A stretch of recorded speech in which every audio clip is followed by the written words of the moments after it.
Parti d'une délinquance de rue, le phénomène bébé noir est devenu dans notre société, comme un peu partout ailleurs en Afrique, un problème de sécurité. Pour en venir à bout, le gouvernement s'emploie à mettre en place certains dispositifs. Ainsi, plusieurs chantiers ont été engagés dans le cadre de la politique d'encadrement des jeunes en conflit avec la loi, entre autres, la construction des centres de rééducation et de réinsertion d'Aubéville et de Bokania et l'instauration de la justice restaurative.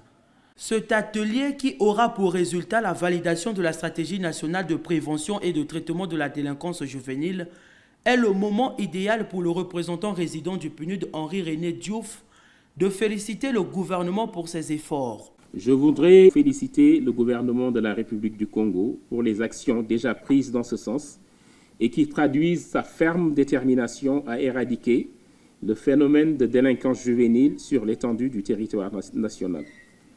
Je voudrais également réitérer la disponibilité du Programme des Nations Unies pour le développement à accompagner le gouvernement dans ce sens à travers l'appui technique en fonction des besoins qui seront exprimés. Accompagner le pays dans ses efforts pour éradiquer ce phénomène s'inscrit dans la logique de mise en œuvre des objectifs de développement durable 3, 4, 11 et 16 en lien avec la santé, l'éducation, les villes et communautés durables, la paix, la justice et des institutions efficaces. Il est indéniable qu'il faut mettre l'accent sur la prévention pour réduire, voire éradiquer, le phénomène de la délinquance juvénile. De ce fait, pour que la prévention de la délinquance juvénile porte ses fruits, il faut que la société tout entière assure le développement harmonieux des adolescents en respectant leur personnalité et en favorisant l'épanouissement des jeunes dès la plus tendre enfance. Devant les participants constitués majoritairement de jeunes, l'ambassadeur de Côte d'Ivoire, Touré Maman Koné, a partagé l'expérience de son pays qui fait face au même phénomène avec les mêmes conséquences, où les jeunes délinquants sont qualifiés de microbes. À ce titre, le gouvernement a un programme de construction de 14 centres de services civiques dans 14 districts du pays qui accueilleront chacun annuellement 1000 jeunes.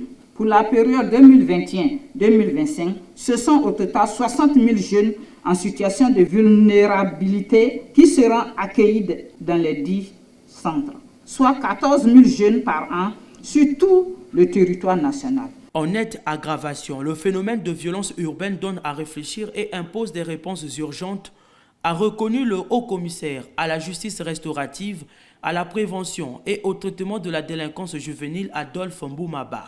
De toute évidence, il s'agit d'un phénomène qu'il convient de circonscrire dans toute sa substance et contexte sociologique, psychologique, juridique, démographique et historicité expressive au regard de son évolution depuis les années post-indépendance à ce jour.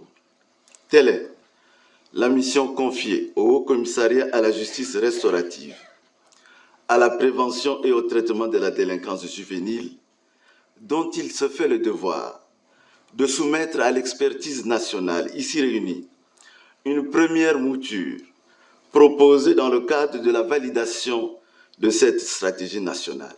L'apport des élus locaux et nationaux, des partenaires du système des Nations Unies avec leur assistance multiforme, les chercheurs, les universitaires, les représentants des entreprises privées et para-étatiques, les délégués des départements, les professionnels de droit, les confessions religieuses, les administrateurs maires, les chefs de quartier, les associations des élèves et étudiants, les associations des jeunes en conflit avec la loi ici présents, les acteurs d'opérationnalisation des programmes d'insertion, réinsertion et d'apprentissage à des métiers sont tous vivement sollicités. Des communications portant sur les expériences en matière de gestion de la délinquance juvénile de quelques pays africains, dont la République de Côte d'Ivoire, la République démocratique du Congo et la République du Rwanda, ainsi que celles du Fonds d'impulsion de garantie et d'accompagnement des très petites petites et moyennes entreprises et de l'artisanat, ainsi que le FIGA, sur le projet Mbongwana, peuvent susciter des échanges fructueux et des résolutions pertinentes. Pour le ministre du Contrôle d'État, de la qualité du service public et de la lutte contre les antivaleurs, Jean-Rosaire Ibarra, qui a représenté à cette cérémonie d'ouverture le Premier ministre chef du gouvernement Anatole Koliné-Makosso, cet atelier survient au bon moment. La désintégration des liens familiaux, l'accroissement des déséquilibres sociaux et la dégradation des valeurs morales ont favorisé l'apparition de nouvelles formes de violence juvénile, suscitant de profondes inquiétudes au sein de la population. Au Congo, cette violence urbaine est omniprésente de jour comme de nuit. Elle prend la forme de divers délits commis par des groupes informels très agressifs ainsi que d'actes criminels dans un contexte de monopole de la violence. Cette violence s'étend également dans les écoles, provoquant des préoccupations grandissantes quant à son expansion. Face à l'urgence de la situation liée à la délinquance juvénile, l'inaction pourrait entraîner son enracinement et son accroissement, rendant ainsi la menace encore plus préoccupante. La République n'a pas adopté une attitude passive.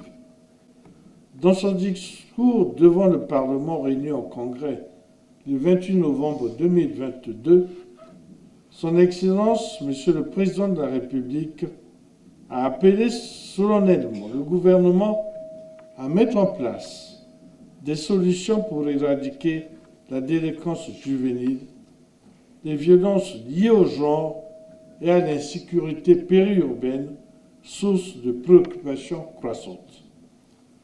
Cet appel encourage les mesures et démarches entreprises pour lutter contre la délinquance juvénile. Renforce également la 6e bataille du programme d'action du gouvernement, mettant en avant l'engagement envers l'éducation et l'encadrement ambitieux de la jeunesse. Ce programme reflète la volonté de placer la jeunesse au cœur des priorités gouvernementales, reconnaissant que les défis d'aujourd'hui influenceront l'avenir du pays. De ces discours, nous retenons que la forte population jeune est un atout pour le développement du pays et non un malaise social. Aux jeunes de se ranger du bon côté de l'histoire.